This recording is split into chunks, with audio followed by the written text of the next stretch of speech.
Tai tokio video dar nedariau.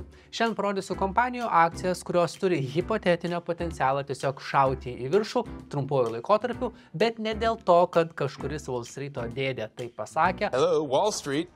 O dėl to, nes tokią prognozę duoda tūkstančius skirtingų duomenų, skirtingais kampais išanalizavęs dirbtinio intelekto matematinis vertinimo modelis ir pagrindinė priežastis kompanijos akcijų kainai šokti į viršų yra short squeeze vadinamas reiškinys. Kadangi nežinau, ar sekei 2021 metų vykusius įvykius ir ar matei, kaip AMC akcijos nuo $4 už vienetą šovė iki $80 ir kaip GameStop akcijų kaina šovė nuo $4 iki $130 už akciją, tai buvo. Ir tai buvo dėl vadinamo short squeeze reiškinio. Tai šiame video pasidalinsiu su tavimi ne tik tuo, kas yra ir kaip tiksliai veikia short squeeze reiškinys, taip pat pasidalinsiu 5 kompanijų pavadinimais bei tų kompanijų duomenimis. Tai bus kompanijos, kurių akcijų kaina dėl šio paties short squeeze reiškinio gali pašokti į viršų. Tik čia jokių būdų ne investavimo rekomendacija, čia teorinio lygmens analitinio dirbtinio intelekto modelio analizės rezultatai. Tai žiūrėk video iki galo ir jeigu prieš pradedant paspausi patinka mygtuką, aš būsiu labai pamalonintas. Please, it's very important. Pradžiai, kad suprasti, kas yra tas short squeeze reiškinys, reikia žinoti, kas yra shortinimas. Akcijų rinkoje uždirbti pinigus galima ne tik tuomet, kai auga atitinkamų vertybinių popierių kaina, uždirbti galima tai kainai krentant ir tai darantis yra vadinami short selleriai. Tai asmenys ar instituciniai investuotojai, kurie uždirbinėja pinigus krentant vertybinių popierių kainai. Crash the stock market. Pavyzdžiui, tu šventai tiki, kad Apple akcijų kaina ilgai nebesilaikys ties $170 riba už akciją ir to jau kris. Tai kaipgi iš to uždirbti pinigų? Tai tu pasiskolini, pavyzdžiui, iš manęs akciją ir lieki man skoloje ne pinigus, tiek, kiek kainuoja šiuo metu, o tik akciją. Tik aišku, mes apsibrėžėme laiką, kada tu mane grąžinsi ir panašiai. Terms and conditions apply. Tuomet tu parduodi pasiskolintą akciją už dabartinę kainą $170 ir pasitvirtinus tavo prognozijai ir Apple akcijų kainai kritus, tu nusipirki akciją, pavyzdžiui, už $150, grąžini ją man ir lieki $20 pliuse. Tai be galo supaprastintas pavyzdys, kaip short selleriai uždirbinėja pinigus. Aišku, kad dar jie daro, tai kuria žinias ir naujienas galinčias pakenkti atitinkamos kompanijos akcijoms, kad galėtų kuo pigiau atpirkti pasiskolintas akcijas ir pasilikti savo kuo daugiau pinigų. Na ir tuomet būna atsitinka taip, kad jiems nepavyksta. Dažniausiai, kai jau yra shortinamos kompanijų akcijos, tai jas shortina daug kas ir dažniausiai tai daro juridiniai investuotojai, o ne fiziniai. O kur juridiniai investuotojai, ten ir kur kas didesnės pinigų sumos. Tai kai short selleriai pasiskolina akcijų, suėjus atitinkamam terminui, jie turi tas akcijas atpirkti, nesvarbu, kokia tuo metu yra kaina. Ir pavyzdžiui, jeigu kompanija, kurios akcijų yra pasiskolinę short selleriai, paskelbia teigiamas veiklos naujienas ir ar pakliūna į žiniasklaidos akiratį teigiamą prasme ir susilaukia naujų investuotojų dėmesio, dėl padidėjusios kompanijos akcijų paklausos kyla akcijų kaina, kas reiškia, short selleriai turi atpirkinėti savo pasiskolintas akcijas brangiau, nei jas pardavė papildomais pinigais iš savo kišenės. O atpirkinėjant akciją, short selleriai sukuria dar didesnę akcijų paklausą, kas dar labiau iškelia kompanijų akcijų kainą, na, o tada prasideda ir tolimesnės bangos, nes short sellerių būna ne vienas, pirmieji atperka daug akcijų, pakelia jų kainą, kaina pakyla, tada lėtesni short selleriai turi atpirkinėti kompanijų akcijas dar brangiau nei pirmieji ir vėl atpirkinėjant tas akcijas kyla jų kaina dėl padidėjusios paklausos ir taip toliau. Tai va taip ir vyko su GameStop ir AMC akcijomis 2021 metais. Ir toliau 5 kompanijos, kurių akcijų gan nemažai yra pasiskolinę short selleriai ir tai taipogi yra kompanijos turinčius vienus geriausius, jei ne pačius geriausius finansinius rodmenis savo sferoje ir savo sektorėje. Pradėsiu nuo labiausiai short sellerių shortinamų kompanijų iš didžiausio šuolio potencialą turinčių kompanijų. Tai yra Dream Finders Homes, kompanija užsiema namų statybą, orientuojasi į vienbučius namus ir būtent į vadinamą entry level segmentą, tai kompanija stato entry level namus, taip pat padeda su visomis reikalingomis paslaugomis, perkant būstą Jungtinėse Amerikos valstijose, taip pat padeda ir su draudimo paslaugomis naujakuriams ir netgi būsto paskolomis. Tai kam siūsti klientus į banką, kai gali paskolinti dar ir pinigų, įsigyti iš tavęs namą ir uždirbti pinigų. Kompanija įkurta 2008 metais, matom bendra kompanijos akcijų vertė yra kiek didesnė nei 2 milijardai JAV dolerių ir matome, kad net 24,24%, tai beveik ketvirtadalis visų investuotojams prieinamų kompanijos akcijų yra paskolintos shortinimui, kas gali tikrai atrodyti bauginančiai ir sukelti minčių, kad gal kažkas iš tiesų negerai su kompanija, bet mes galime tai patikrinti, žiūrime kompanijos finansinius duomenis, kompanijos vertinimas. Ir visų eilučių neanalizuosime, žiūrime tik bendrą balą, tai kompanijos akcijų kaina vertinama gerai, tai ji nėra išpūsta.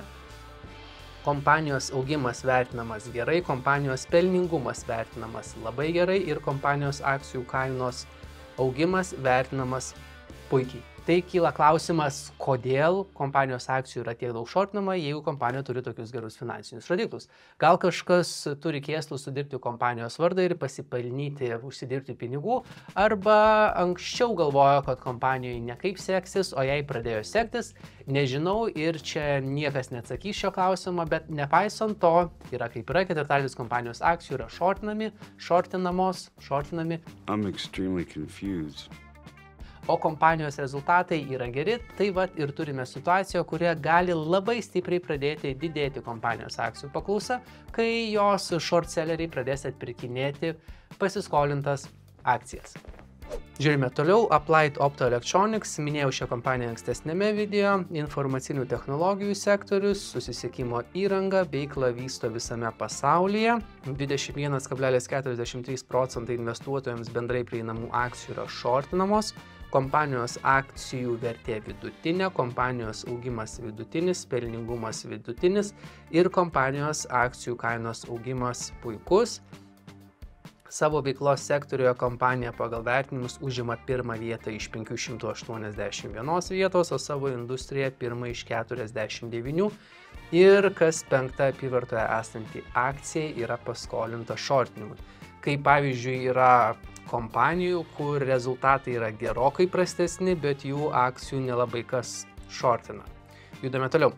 Abercrombie & Fitch 1892 metais įkurta, gan žinoma visame pasaulyje rūbų kompanija, kas šešta akcija yra shortinama, kai kompanijos akcijų kaina vertinama vidutiniškai, kompanijos augimas vertinamas labai gerai, kompanijos pelningumas gerai vertinamas ir akcijos kainos augimas vertinamas puikiai. Toliau PBF Energy, tai naftos produktų kompanija, kas 10 akcijos shortinama, kai kompanijos vertė yra labai gera, augimas vidutinis, pelningumas geras, kompanijos akcijų kainų augimas labai geras ir AppLovin Corporation, tai labai įmantrus pavadinimas, informacinių technologijų sferos kompanija, užsiimanti programinės įrangos kūrimu, įkurta 2011 metais, verta beveik 14 milijardų dolerių ir kurios taipogi kas 10 akcija yra shortinama, kai kompanijos vertė yra vidutinė, augimas puikus, pelningumas labai geras ir kompanijos kainos augimas puikus. Tai bendrai paėmus dabar puikus metas paspausti patinka mygtuką, jeigu to dar nepadarai, ir prenumeruoti, sekti šį kanalą, nes tik paspaudus stebuklingą mygtuką pakliūsi tarp pirmųjų gaunančių naujausias investavimo idėjas ir žinias. Tai visos kompanijos per pastaruosius metus turėjo bent trigubai geresnius rezultatus, nei augo bendra JAV akcijų rinka, vertinant S&P 500 indekso rezultatus, o kai kurios net 10-eriopai geresnius rezultatus. Dirbtinio intelekto matematinės analizės duomenimis į visas kompanijas dabar investuoti yra geras laikas. Apie 3 kompanijas tą patį sako ir Wall Street'o investuotojai, bet kiti investuotojai profesionalai dėl 2 sako susilaikyti tiek nuo akcijų pirkimo, tiek nuo akcijų pardavimo, jeigu jų yra turima. Ir visos minėtos kompanijos patenka į savo industrijos top 3 kompanijas, vertinant finansinius duomenis. Tai jeigu tai pasitiktų, kad short sellerių planas išvelgti neigiamų kompanijos aspektų ar sudirbti gero kompanijos vardu nepaėjo, gali visai tai būti, kad jiems teks atpirkinėti pasiskolintas akcijas, kas reiškia didės kompanijos akcijų paklausa, didėjant paklausai paprastai didėja ir paklausios prekės ar paslaugos kaina, kas šiuo atveju būtų kompanijos akcijų kainos didėjimas. Vėlgi, čia ne investavimo rekomendacija, o mintis pasidomėti plačiau šiomis kompanijomis, pasidomėti, kas yra short squeeze ir kaip iš to uždirbami pinigai. O po kol renkiesi informaciją, domiesi ir galimai lauki tinkamą momentą pradėti investuoti, o jeigu ir tu sugalvosi pradėti investuoti ir naudoti šio video rėmėjo Freedom24 investavimo formą ir jeigu užsiregistruosi su specialia nuoroda, pirmą mėnesį investuosi nemokamai ir gausi iki $700 vertės akcijų dovanų, dovanos tik 25 metų amžiaus ir vyresniems, o po to investavimas tau kainuosi vienus mažiausių mokesčių Europoje.